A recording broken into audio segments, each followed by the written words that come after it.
The conference room felt smaller than usual. The CFO's voice cut through the silence like a blade. We are retracting your equity incentives to reallocate funds.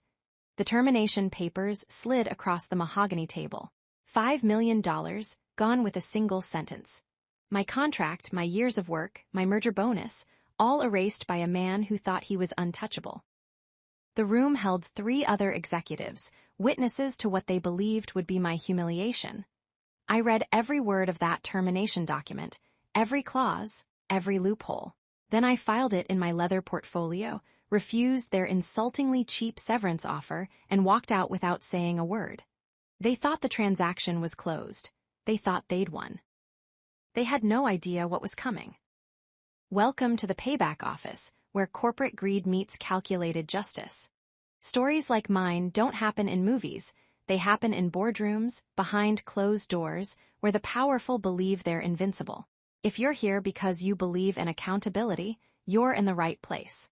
We're building something important here, reaching towards 7,000 subscribers who understand that silence doesn't mean defeat. My name is Isolde Brennan. I was the Senior Vice President of Strategic Acquisitions at Castellan Heights Financial Group, the person who orchestrated their largest merger in company history. My father was a union electrician, my mother a public school teacher. They taught me that humility isn't weakness, it's perspective. Understanding where you came from means understanding what matters. That understanding became my greatest weapon. The day started like any other Tuesday.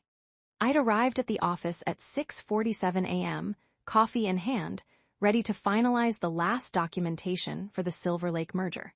9 months of negotiations, due diligence, and strategic planning had led to this moment. The merger would bring in $340 million in new assets under management. My contract explicitly stated that executives responsible for acquisitions exceeding $250 million would receive equity incentives proportional to deal value. For the Silver Lake merger, my payout was calculated at $5.2 million in company stock and performance bonuses. I'd earned every dollar.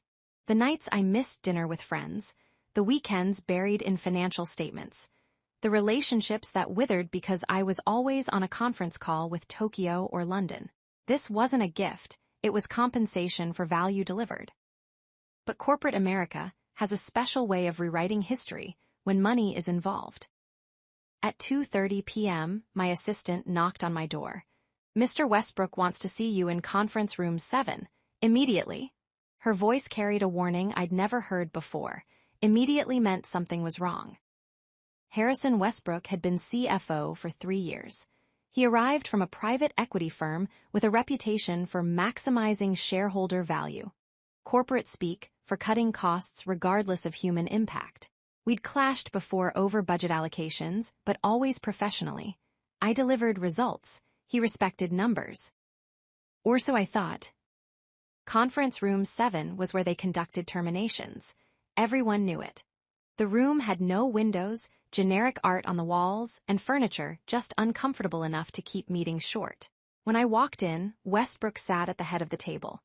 Beside him were Gregory Nash, the general counsel, and Diane Feldman, the VP of Human Resources. A termination committee. "Isolde, thank you for joining us." Westbrook's tone was practiced corporate neutrality. "Please sit down." I remained standing. "What's this about Harrison?" He opened a folder. "The board has been reviewing compensation structures related to the Silver Lake acquisition. We've identified certain inefficiencies in how equity incentives were originally structured." Inefficiencies, I let the word hang in the air. The company is facing unexpected integration costs with Silver Lake. The board needs to reallocate resources to ensure a smooth transition.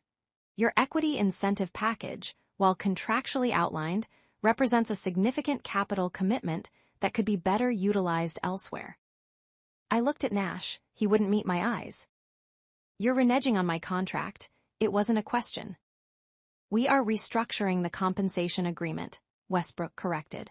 "You'll receive your base salary through the transition period plus a modified severance package, but the equity incentives tied to the Silver Lake merger are being retracted." "Retracted?" I felt the anger building but kept my voice level. I have a signed contract. The merger closed successfully. The performance triggers were met, exceeded, actually. You can't just retract compensation I've already earned. Westbrook slid papers across the table. Section 14, subsection C of your employment agreement gives the board discretion to modify compensation structures in the event of material changes to company financial outlook. The Silver Lake integration costs constitute such a change.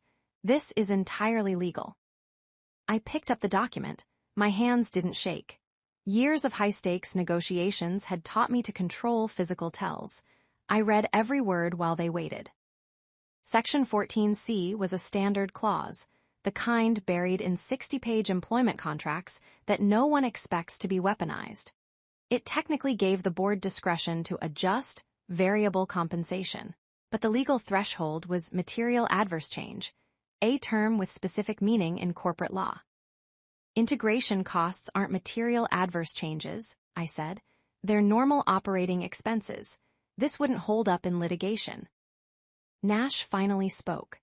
Actually, Isolde, the language is broad enough to encompass various scenarios. You could litigate, certainly. That would take 3 to 5 years, cost you hundreds of thousands in legal fees, and tie up your career in the process.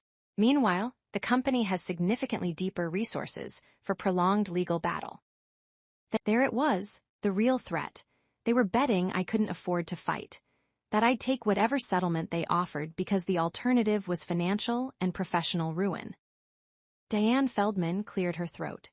We're prepared to offer a severance package of $180,000, your full benefits for 12 months, and a neutral reference letter. In exchange, you'd sign a comprehensive release of all claims related to your employment, including the equity incentives. $180,000, less than 4% of what I'd earned. And if I refuse? Westbrook's expression hardened. Then we'll terminate you for cause under the restructuring. You'll receive 2 weeks base pay and nothing else. The release we're offering is generous, Isolde. I suggest you consider it carefully. The room went silent. They expected anger. Tears, maybe. Some dramatic response they could use to justify their decision. I gave them nothing. I placed the severance offer in my portfolio without signing it. I took the termination papers, read them completely, and filed those too. Then I stood, smoothed my jacket, and walked to the door. Isolde, Westbrook's voice stopped me, you have until Friday to accept the severance. After that, the offer expires. I didn't turn around. Noted. I walked through the office collecting my personal items. Colleagues avoided eye contact. Word travels fast in corporate environments. By the time I reached my office, everyone knew I was out. My assistant hovered near the door. Isolde, I'm so sorry. Is there anything? I'm fine, Jessica, truly. I packed my degrees, the photos from my desk, the small succulent plant I'd somehow kept alive for 4 years. Could you forward my personal files to my home email? Just the documents I created, nothing proprietary. Of course. 37 minutes after walking into conference room 7, I walked out of Castellan Heights Financial Group carrying a single cardboard box. My career, my reputation, my $5.2 million, all gone. At least that's what they believed. I went home to my apartment in the financial district. I poured a glass of wine I didn't drink. I sat on my balcony watching the city lights flicker on as sunset faded to twilight. Then I opened my laptop and got to work. What Westbrook didn't know, what none of them knew, was that I'd been planning for something like this for years. Not this exact scenario, but I'd learned early in my career that corporations protect themselves with shells, subsidiaries, and legal structures designed to shield assets and limit liability. I'd wondered, what if an individual did the same thing? So I built my own infrastructure.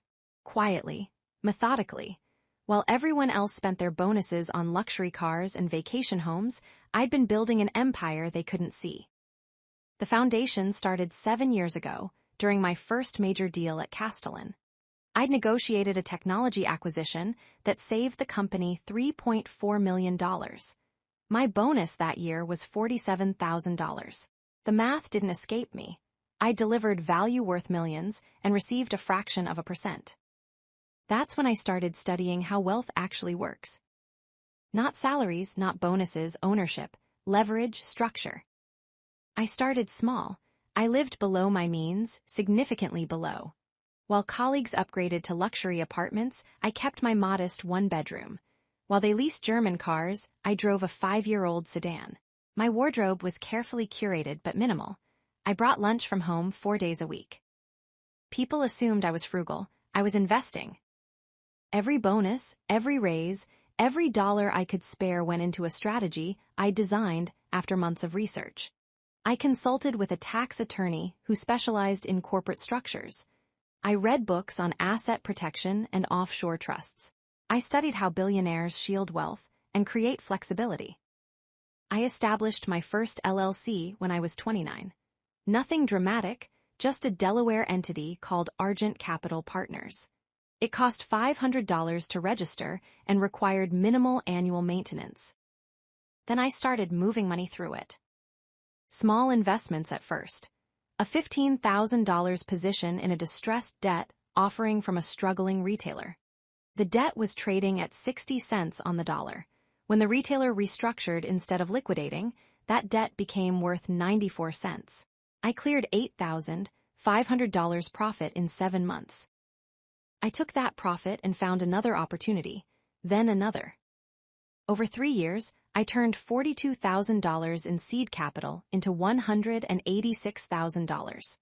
Not through luck, through the same analysis I did at Castellan, except now I was working for myself. I established 2 more entities, holding companies that owned each other in a carefully structured chain.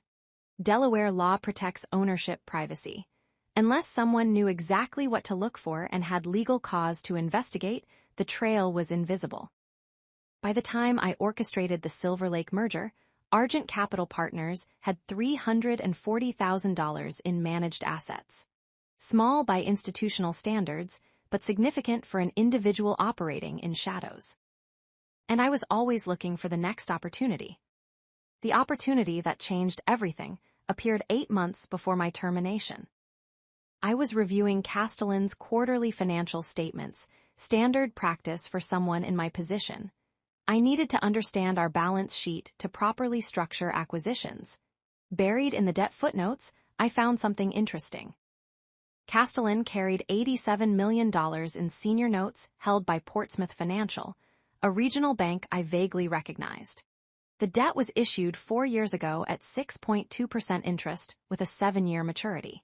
Standard corporate borrowing. But I was curious about Portsmouth. Why would a mid-sized regional bank hold such a large position in corporate debt? It seemed concentrated for their size. I spent an evening researching Portsmouth's public filings. What I found was fascinating. Portsmouth was struggling. They'd made aggressive commercial real estate loans that were souring. Their regulatory capital ratios were declining. They needed to clean up their balance sheet before federal auditors started asking uncomfortable questions. The Castellan debt was actually one of their better assets, performing, backed by solid collateral, consistent interest payments. But it was also large and concentrated. Regulators don't like concentration risk. A thought occurred to me: what if someone offered to buy that debt? For Portsmouth, selling the Castellan notes would accomplish several things. They'd reduce concentration risk. They'd get immediate cash to improve liquidity ratios. They'd clean up their balance sheet before the next regulatory review. They'd have every incentive to sell. But I needed to understand what buying that debt would actually mean. I spent 3 weeks researching debt agreements. The senior notes came with specific contractual rights. The holder could object to material changes in company structure. They had to approve any refinancing that altered the original terms. They could demand immediate repayment if Castellan defaulted on certain covenants. Then I discovered something crucial.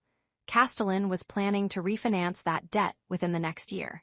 They wanted to take advantage of lower interest rates. The internal memos I'd seen mentioned saving $1.2 million annually in interest expense. The pieces started fitting together. If I owned the debt, I could control the refinancing. If Castellan wanted to proceed, they'd need my approval. And if I had legitimate concerns about their financial stability, say, concerns about their ability to pay both the debt and large executive compensation packages, I could object. They'd have to either address my concerns or pay off the entire debt immediately. That's leverage. But I had a problem: money. The Castellan debt was valued at approximately $87 million. Even if I could negotiate a discount, I'd need tens of millions in capital. Argent Capital Partners had $340,000. I was nowhere close. Unless I thought differently about the problem. I didn't need to buy all the debt. I just needed to buy enough to have blocking rights. I researched the note agreement terms. Any holder of more than 25% could block certain actions. But Portsmouth wouldn't want to split the holding, too complicated. Then I considered a different approach. What if I could finance the purchase? I spent 2 weeks building a financial model. I contacted 3 private lenders who specialized in debt investments. I structured a proposal. Argent Capital Partners would purchase the Castellan debt for $81.8 million, 94 cents on the dollar. Argent would put up $8.7 million in equity. The remaining $73.1 million would be financed through a senior secured loan. The returns made sense for lenders. The Castellan debt paid 6.2% interest. I'd pay the lenders 4.8%. The spread covered the risk and gave me room to service the financing. But I still needed $8.7 million in equity. I had $340,000. I needed 25 times that amount. I went back to every investment I'd made over 7 years. I liquidated everything: the distressed debt positions, the small equity stakes, the bond holdings. I called in favors from 3 investors I'd helped in previous years. I structured a limited partnership where I maintained control, but they provided capital. It took 6 weeks of negotiation, legal documentation, and financial structuring. But I raised $8.9 million. The private lenders agreed to finance the remainder. The terms were aggressive. I'd be leveraged at 8:1, with personal guarantees that meant if anything went wrong, I'd lose everything. But I'd spent months analyzing Castellan's financials. I knew they'd want to refinance. I knew the debt was solid. The risk was calculated. 3 months before the Silver Lake merger closed, Argent Capital Partners approached Portsmouth Financial through intermediaries. The pitch was simple: we'll pay 94 cents on the dollar, close in 30 days, all cash.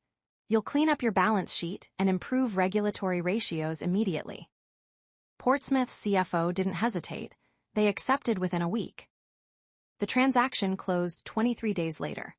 Argent Capital Partners became the sole holder of $87 million in Castellan Heights senior debt. Castellan was notified of the change in debt holder, standard procedure, but the notification just listed Argent Capital Partners. Corporate debt changes hands regularly. Nobody investigated. Nobody knew that the SVP of Strategic Acquisitions now controlled a critical piece of the company's capital structure. I'd built a loaded gun and placed it in my own hands. I didn't know if I'd ever need to fire it. But when Westbrook slid those termination papers across the table in Conference Room 7, I knew exactly what to do. The evening of my termination, I didn't panic. Panic is what they expected. Panic is what they counted on. Instead, I opened my laptop and accessed the secure files I'd been maintaining. Every document related to the debt purchase. Every email with the lenders. Every clause in the note agreement. I'd read that agreement so many times I'd memorized the critical sections. Section 7.3, Approval Rights for Material Refinancing. Section 9.1, Events of Default. Section 11.6, Immediate Repayment Triggers. Now I needed to understand Castellan's position. I still had access to my work email. They wouldn't revoke it until end of business Friday. I downloaded every file I legally could: financial projections, cash flow statements, the refinancing timeline I'd seen in internal memos. The picture became clear. Castellan was planning to refinance the Portsmouth debt, now my debt, within 60 days. They'd already negotiated preliminary terms with new lenders. The refinancing would save $1.2 million annually in interest expense. The board had approved it. Investor relations had prepared talking points about improved efficiency. They needed this refinancing. Not desperately, but significantly. The integration costs from Silver Lake were real. They'd stretched their cash reserves. Lower debt service would improve their financial flexibility. And I could stop it completely. But I needed legal counsel. This wasn't something I could execute alone. I'd met Malcolm Sterling 2 years earlier at a conference on distressed debt restructuring. He was a partner at a boutique firm that specialized in aggressive but legal corporate negotiations. We'd stayed in touch. I'd sent him a few referrals over the years. I called him at 8:47 p.m. "Malcolm, it's Isolde Brennan. I need to retain you for a sensitive matter. Tonight." "What's going on?" "I was terminated today. They're trying to avoid paying $5.2 million in contractually obligated compensation." "Do you have a case?" "Better than a case, I have leverage. Can you meet tomorrow morning?" "My office, 7 a.m. I spent the rest of the night building a strategy document.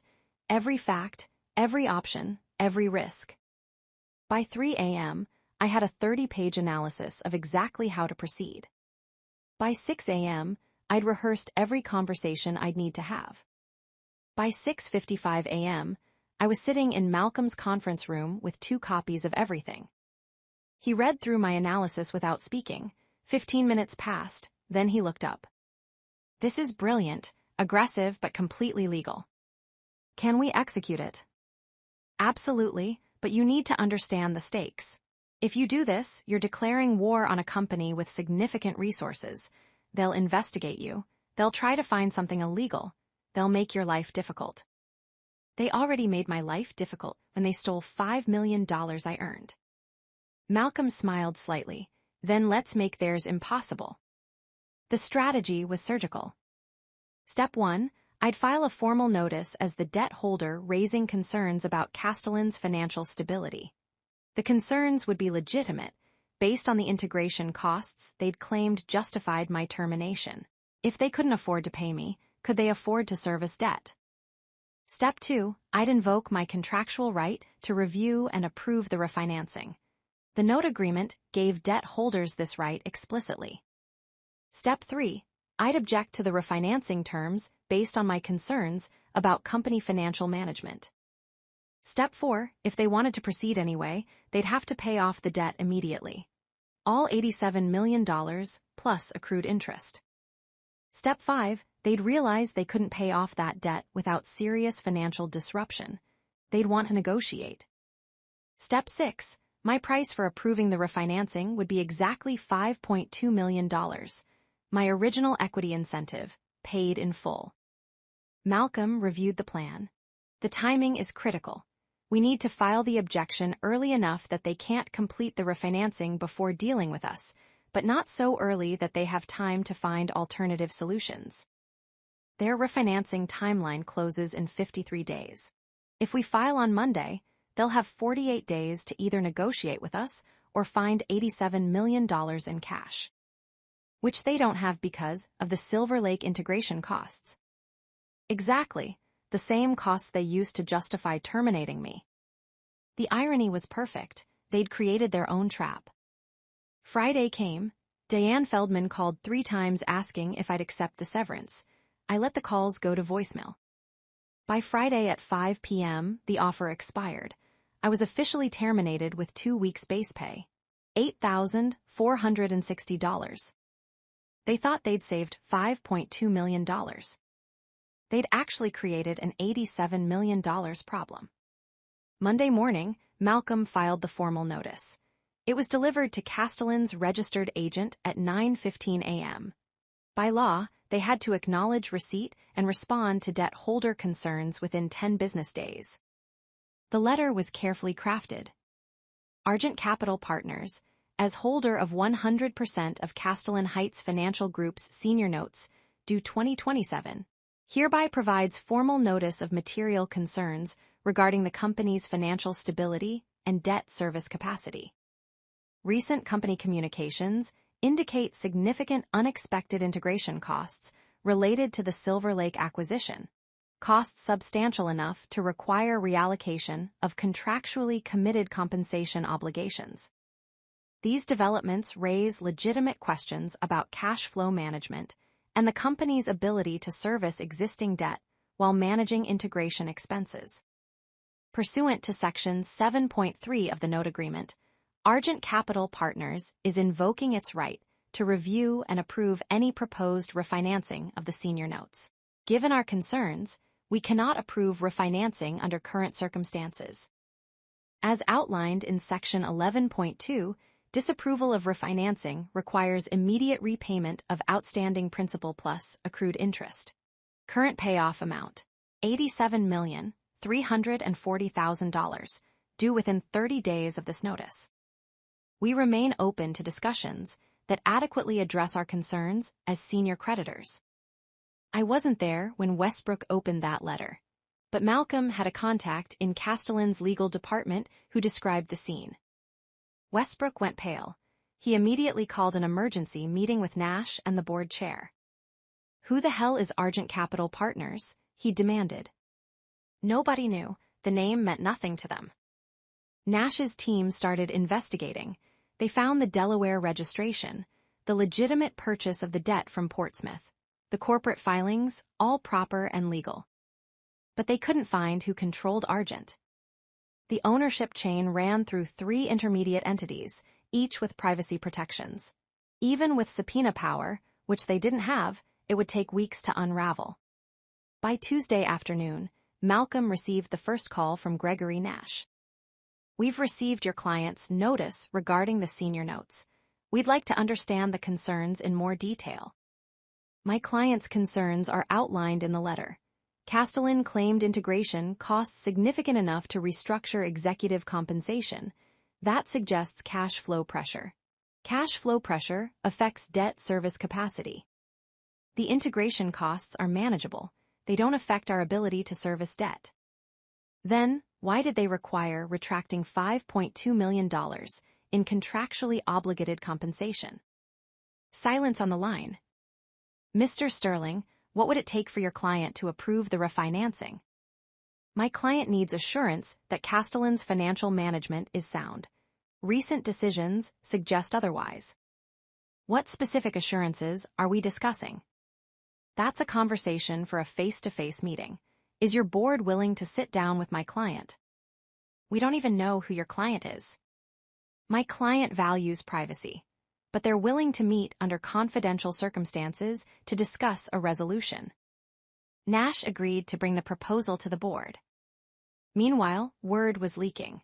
Castellan's planned refinancing was common knowledge among the lenders they'd been negotiating with. When those lenders heard that the existing debt holder was objecting, they started asking questions. Why was Argent Capital objecting? What did they know? Was there something wrong with Castellan's financials that wasn't public? Castellan's stock price dropped 2.8% on Tuesday, another 1.4% on Wednesday. Analysts started publishing notes. Castellan refinancing complications, maintaining hold rating pending clarity. The board was getting nervous. Thursday morning, Malcolm received a call from Walter Kingsley, one of the independent board directors. "Mr. Sterling, the board would like to meet with your client. We're willing to maintain confidentiality. Can we schedule something for next week?" My client is available Friday, tomorrow, 2 p.m. at my offices. That's very fast. The clock is running on the repayment deadline, Mr. Kingsley. Every day we delay costs your company interest on $87 million in debt you can't refinance.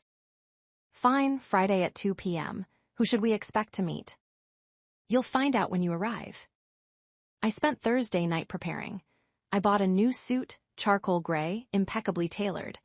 I rehearsed every line, every response, every contingency. I'd spent 7 years building toward this moment. The investments, the entities, the debt purchase, the leverage, all of it converged on a single meeting. Friday at 1:30 p.m., I arrived at Malcolm's office. I took the private elevator to the 42nd floor. Floor-to-ceiling windows overlooked the harbor. I stood at those windows, watching sailboats cut through afternoon water. At 1:58 p.m., Malcolm's assistant called. "They're here, 3 people, Westbrook and 2 board members. Give them water, make them wait 5 minutes, then bring them in." At 2:03 p.m., the conference room door opened. Harrison Westbrook entered first. His eyes swept the room and landed on me. I watched the recognition hit, the confusion, the dawning horror as he understood what had happened. "Hello, Harrison," I turned from the window. "Thank you for coming." Walter Kingsley and Sharon Torres entered behind Westbrook. They looked confused.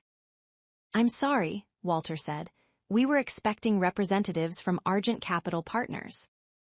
"You're looking at her," I gestured to the conference table. "Please sit." Westbrook remained frozen. "This is, Isolde, what is this?" "This is a debt restructuring negotiation. You're here representing Castellan Heights.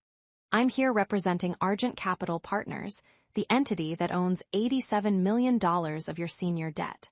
Malcolm explained this in his correspondence. Sharon Torres was faster than Walter. I watched understanding dawn on her face. "You bought the Portsmouth debt." "Argent Capital Partners bought it. I control Argent through a series of legal holding structures. The transaction closed 3 months before the Silver Lake merger." "Why?" Walter asked. "Because I understand how power actually works in corporate America. It's not about salaries or titles. It's about ownership and leverage. Companies build elaborate structures to protect themselves. I simply did the same thing." Westbrook found his voice. "This is extortion." "No, Harrison, this is business. The same business you conducted when you terminated me to avoid paying contractually obligated compensation. I'm simply exercising my rights as a debt holder. Every action Argent has taken is completely legal." Malcolm slid documents across the table. The debt purchase, the objection to refinancing terms, the request for immediate payoff, all within the rights explicitly granted in the senior note agreement that Castellan signed. Sharon leaned forward. "What do you want, Isolde?" Finally, the right question. "I want what I earned. My full equity incentive package tied to the Silver Lake merger. $5.2 million in company stock and performance bonuses, as specified in my original employment contract." "That's impossible," Westbrook said. "The board has already reallocated those funds." "Then reallocate them back, or come up with $87 million to pay off the senior debt immediately. Those are your options." Walter looked at Westbrook. "Can we even pay off that debt right now?" Westbrook's silence was answer enough. The Silver Lake integration costs were real. Castellan had tied up capital in the acquisition. Their cash reserves were lower than usual. They'd planned on the refinancing to improve cash flow. Without it, they were stuck with higher interest payments and limited liquidity. Paying off $87 million in debt would require either massive cash reserves they didn't have, or new financing that would be expensive and difficult to arrange quickly. Sharon understood the position. "If we agree to honor your original compensation package, you'll approve the refinancing." "Not quite," I said. "I'll approve the refinancing when the compensation is paid in full, not promised, not restructured. Paid. I've seen what Castellan's promises are worth." Westbrook stood abruptly. "This is blackmail. We'll fight this. You'll what, Harrison?" I kept my voice calm. "Sue me for legally purchasing debt and exercising contractual rights? Go ahead. That litigation will take years and cost millions. Meanwhile, you're stuck with unfavorable debt terms, deteriorating cash flow, and investors asking why a routine refinancing fell apart." Sharon placed a hand on Westbrook's arm. "Harrison, sit down." He sat jaw-clenched, hands gripping the armrests. Walter reviewed the documents Malcolm had provided: the debt purchase agreement, the note terms, the legal analysis showing every action was within contractual rights. "The original equity incentive was $5.2 million, Walter said slowly. "You're willing to approve the refinancing for that amount." "I earned that amount. The Silver Lake merger exceeded every performance target. I delivered $340 million in new assets under management. I negotiated terms that saved Castellan $18 million in acquisition costs. I personally managed due diligence that uncovered $7.3 million in liabilities the sellers hadn't disclosed. I delivered extraordinary value. The equity incentive wasn't a gift, it was a contractual obligation tied to measurable performance. Sharon nodded slowly. She's right. I reviewed the merger documents after the compensation restructuring was proposed. Isolde's team brought in a transformational acquisition. The equity incentive was more than justified. We've already restructured the budget, Westbrook insisted. We can't just reverse. We can, Walter interrupted. It will be complicated, but we can. The question is whether the board wants to fight a battle we'll probably lose or honor a commitment we should never have broken. The room fell silent. Malcolm let them sit with it. The best negotiations happen in silence. People fill silence with capitulation. Finally, Sharon spoke. If we agree to pay the full $5.2 million, what are the exact terms? How quickly would you approve the refinancing? Malcolm handed her another document. We've drafted a proposed settlement. Castellan pays Miss Brennan the full equity incentive as originally contracted, $3.4 million in company stock at current market value, and $1.8 million in cash performance bonuses. Payment completes within 30 days. Upon confirmed receipt of all compensation, Argent Capital Partners approves the refinancing under the previously negotiated terms. Both parties sign a mutual release of all claims. What about non-disparagement? Westbrook asked. I have no interest in disparaging Castellan, I said. I'm interested in being paid what I earned. Honor the contract and we're done. You'll never hear from me again. Walter and Sharon exchanged glances. Years of board service had taught them to communicate without words. We'll need to take this to the full board, Sharon said. You have 72 hours, Malcolm replied. After that, my client will explore other options for protecting her investment as a debt holder.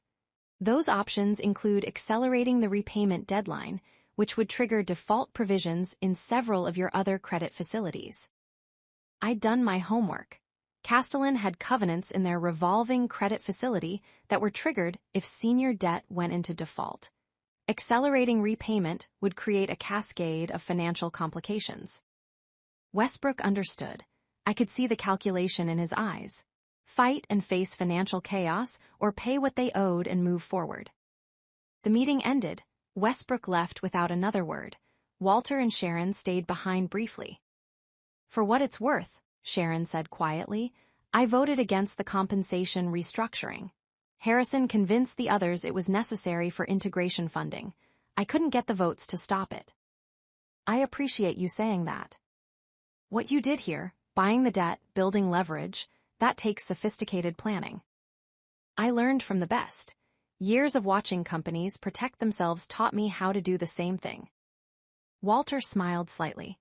You would have made an excellent CEO someday. Perhaps I still will, just not at Castellan. They left. Malcolm closed the conference room door. That went well, he said. They'll accept they don't have a choice. You sound confident. I am. Walter and Sharon are practical. They understand that fighting this damages the company more than paying what was owed in the first place, and Westbrook's position is already weakened. The board is asking how a terminated employee ended up controlling their debt. Those are uncomfortable questions. Malcolm packed his briefcase. What will you do after this is settled? I looked out at the harbor. Sailboats cut through the afternoon water, white triangles against blue. Build something of my own. I'm done making other people rich while they debate whether I deserve what I've earned. The board met 48 hours later. Malcolm received the call that evening. They've agreed to the settlement. Full equity incentive, paid within 30 days. They want to execute the paperwork this week. I let myself feel the satisfaction for exactly 1 moment. Then I went back to business. Set it up. I want every detail documented. Payment schedule, stock transfer, release terms, everything. Already drafting it. The paperwork was signed 3 days later. Different conference room, different energy. Westbrook was absent. Word was he'd been asked by the board to step back from this particular matter. Walter and Sharon represented Castellan. Their outside counsel, a senior partner from a Whiteshoe law firm, reviewed every clause. I signed, they signed. Malcolm and their counsel witnessed. $5.2 million in company stock and cash bonuses, paid over 30 days per the settlement schedule. In exchange, Argent Capital Partners approved the refinancing, and both parties released all claims. "One question," Walter said as we stood to leave. "Did you plan this? The debt purchase, the leverage, was this always the endgame?" "No," I said honestly. "I built the structure as insurance, not as a weapon. I watched too many talented people get crushed by companies that broke promises. I decided I wouldn't be one of them. I built protection in case I ever needed it. I hoped I wouldn't." "But when Harrison decided to break your contract?" "I used what I'd built. He made a calculation that I was powerless. That calculation was wrong." Sharon smiled. "What will you do now?" "I have several opportunities under consideration. My resume is suddenly very attractive to companies who value strategic thinking." That was true. 3 executive recruiters had called in the past week. Word of my departure from Castellan had spread, and in corporate America, talent moves fast. But I wasn't planning to work for someone else again. The stock portion of my settlement vested over 15 days. I sold it immediately, all of it. I had no interest in remaining a Castellan shareholder. The cash portion cleared a week later. $5,201,847 appeared in my account. I paid Malcolm's fees, $340,000 for brilliant execution. I paid capital gains taxes. I paid back the investors who'd helped me raise the equity for the debt purchase, with 18% returns. I paid off the senior secured loan that had financed the acquisition, plus interest. After all obligations, I had $3.7 million free and clear. Then the final piece fell into place. Argent Capital Partners still held $87 million in Castellan debt. The refinancing had been approved. Castellan's new lenders would pay off the senior notes at full value, plus accrued interest. The transaction closed 37 days after my termination. The math was beautiful. I'd purchased the debt for $81.8 million. The payoff was $87.34 million, plus $1.67 million in accrued interest. Total return, $89.01 million. After paying back the $73.1 million senior secured loan and interest, Argent Capital Partners netted $6.94 million. Minus my original equity investment and investor returns, my personal profit from the debt trade was $2.1 million. Combined with my settlement, $5.9 million total recovery. I turned a $5.2 million theft into a $5.9 million victory. But the real victory wasn't the money. It was the proof that the system could be played both ways. Corporations spend millions on legal structures designed to protect themselves. Subsidiaries, holding companies, offshore entities, complex ownership chains, they build these structures to shield assets, limit liability, and create flexibility. I'd done exactly the same thing. Argent Capital Partners was no different than any corporate subsidiary, except it was controlled by an individual, not an institution. The debt purchase was no different than any strategic acquisition, except the acquirer was someone they'd dismissed. The leverage was no different than what companies use every day, except this time it was used against them. I'd beaten them with their own playbook. And it was completely legal. I kept Argent Capital Partners intact. The entity had proven useful. I capitalized it with $3 million from my settlement and started making strategic investments. Small positions in emerging companies, debt purchases from struggling firms, nothing flashy, everything calculated. 3 months after the settlement, I received an unexpected phone call. "Miss Brennan, this is Sharon Torres. We met during the Castellan settlement negotiations." "Of course, what can I do for you, Sharon?" "I'm calling in my capacity as board chair of Westridge Analytics. We're a mid-sized financial services firm looking to expand through strategic acquisitions. Your work on the Silver Lake merger impressed me, and frankly, what you did with the debt purchase was extraordinary. Would you be interested in discussing a consulting arrangement? Consulting led to a retainer agreement. The retainer led to a seat on Westridge's board. The board seat led to an opportunity to invest personally in one of their acquisition targets. That investment returned 4 times my principal in 18 months. I built relationships. I made introductions. I found opportunities that others missed because they were looking at obvious targets while I studied the spaces between. Argent Capital Partners grew. The anonymous fund that started as a defensive structure became a legitimate investment vehicle.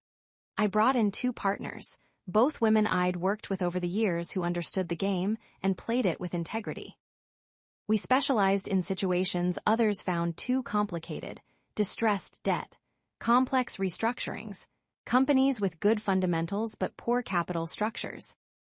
We didn't always win, but we won more often than we lost, and we built a reputation for being smart, fair, and uncompromising.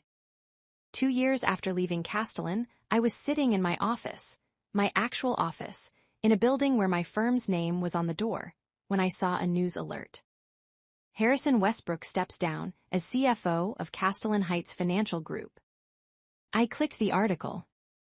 Following a difficult period marked by integration challenges from the Silver Lake acquisition and investor concerns about cash flow management, the board thanked Westbrook for his service, but indicated a desire for new financial leadership. Westbrook's departure includes a severance package significantly smaller than industry standard, reflecting performance-based adjustments. I didn't celebrate. I didn't call anyone to gloat. I simply noted that actions have consequences, even for people who believe they're untouchable. Segment 14, 5,000 characters. Westbrook's mistake wasn't just stealing my equity incentive. It was assuming that power insulates you from accountability. That corporate structure protects bad decisions, that someone without institutional backing can't fight back. He learned otherwise. The board's decision to terminate him came from multiple factors. The debt restructuring complications raised questions about his judgment. Investors started asking why he hadn't known that a terminated employee controlled their debt. Analysts wondered what other risks he'd overlooked. The settlement cost, $5.2 million plus legal fees, plus the complications with refinancing, became a symbol of poor financial management. His termination was quiet, announced in a brief press release, but the industry noticed. 6 months later, I received another unexpected communication, a letter, formal company letterhead. It was from Castellan Heights, signed by the new CFO. Dear Miss Brennan, I'm writing to express the board's interest in discussing your potential return to Castellan Heights Financial Group in an executive capacity. We recognize that your departure was regrettable and would welcome the opportunity to explore how your talents might contribute to the company's future. The board has authorized me to discuss compensation packages that would reflect both your expertise and the value you demonstrated with the Silver Lake acquisition. Would you be available for a confidential conversation? I read it twice, then I drafted a response. Dear new CFO, I appreciate the board's consideration. However, I'm currently committed to growing my own firm and have no interest in returning to a corporate employment structure. I wish Castellan continued success, and am confident the company will thrive under new financial leadership. Best regards, Isolde Brennan, Managing Partner, Argent Capital Partners. I didn't need Castellan anymore. I'd built something better. 5 years after my termination, Argent Capital Partners managed $127 million in assets. We'd successfully restructured debt for 19 companies, returned consistent profits to our investors, and built a reputation in spaces that traditional private equity ignored. I'd been invited to speak at industry conferences. Business schools asked me to guest lecture. My resume, once a list of positions at other people's companies, now led with founder and managing partner. The success wasn't about revenge. Revenge is emotional, temporary. This was about building sustainable value using the skills I'd spent years developing. But there was satisfaction in it. Satisfaction in proving that the person they discarded was the person they should have kept. Satisfaction in showing that leverage isn't about size or institutional power. It's about preparation and understanding how systems work. Satisfaction in knowing that when someone breaks a contract because they think you're powerless, sometimes the person they're cheating has been building power they never saw. I ran into Westbrook once at an industry event. He was working as a consultant, his CFO career never quite recovering from the Castellan exit. We made eye contact across the conference hall. He looked away first. I didn't approach him. There was nothing to say. The outcome had spoken for itself. My father asked me once, after the settlement, whether I'd been scared when they terminated me. Terrified, I admitted, for about an hour. What happened after the hour? I remembered that being scared doesn't change the situation. Only action does, so I stopped being scared and started executing the plan. You always were practical, he said with a smile. Practical, prepared, patient. Those three things mattered more than anger ever could. The corporate world runs on leverage. Who has it, who doesn't, how it's used. Companies build elaborate structures to protect themselves. Subsidiaries, insurance, legal teams, arbitration clauses. They create every possible advantage. I simply did the same thing. When they tried to use their power to take what I'd earned, I used mine to ensure they couldn't. The shell company wasn't about deception. It was about preparation. About understanding that, in a system designed to protect institutions over individuals, individuals need their own protection. The debt purchase wasn't manipulation, it was investment. Legal, documented, properly executed. The negotiation wasn't extortion. It was enforcement of valid contractual rights. Everything I did existed within the same system they used every day. I just understood it better than they thought I could. That's the real lesson. Powerful people underestimate you at your invitation. Stay humble, work hard, deliver results. They assume those qualities mean you'll accept whatever they decide to give you. But humility doesn't mean powerlessness. Understanding where you come from doesn't mean accepting less than you've earned. Being kind doesn't mean being weak. And sometimes, the person they fired to save $5 million owns the leverage that costs them far more than money. I still visit my parents every few weeks. My father still wears his Union jacket. My mother still corrects my grammar. They're proud of what I built, but mostly they're proud that success didn't change the things that matter. Remember where you came from, my mother always says. I do remember. I remember being the first in my family to attend business school. I remember the scholarships and student loans. I remember working 2 jobs while earning my MBA. I remember the assumptions people made about someone who didn't have family connections or inherited wealth. I remember all of it. And I used every single memory as fuel to build something those assumptions said wasn't possible. Argent Capital Partners isn't just a firm. It's proof that the system can work for individuals willing to learn it, prepare for it, and execute within it with the same sophistication that institutions use. When I mentor young professionals now, especially women starting careers in finance, I tell them what I wish someone had told me. Build leverage before you need it.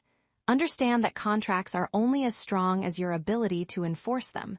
Document everything. Create structure. Don't wait for fairness. Create accountability. And never, ever assume that the person across the table has more power than you do. Sometimes they're just louder. The CFO who fired me thought volume was power. He thought his position made him untouchable. He thought a termination letter ended the story. He was wrong on every count. The story ended when the person he underestimated held the keys to the company's financial future. When the debt he didn't know she owned became the leverage he couldn't overcome. When the shell company he never investigated turned out to be the obstacle between him and his objectives. That's when the story ended. On my terms. With my compensation paid in full. and with a future I built entirely on my own foundation. The 7 years I spent building Argent weren't wasted time. They were the foundation. Every small investment taught me something. Every entity I created added protection. Every dollar I saved instead of spent became ammunition. When the moment came, I didn't have to scramble. I didn't have to hope. I had a plan, capital, structure, and the knowledge to execute. That's the difference between wishing for justice and creating it. Castellan thought they held all the cards: the employment contract, the legal team, the resources for prolonged litigation, the institutional power. They forgot that cards only matter if the other player stays in the game. I changed the game entirely. If stories like this resonate with you, stories about strategic thinking, calculated responses, and proving that preparation matters more than position, subscribe to the channel. Every story here explores what happens when people who have been underestimated demonstrate exactly what they're capable of. Thanks for being here.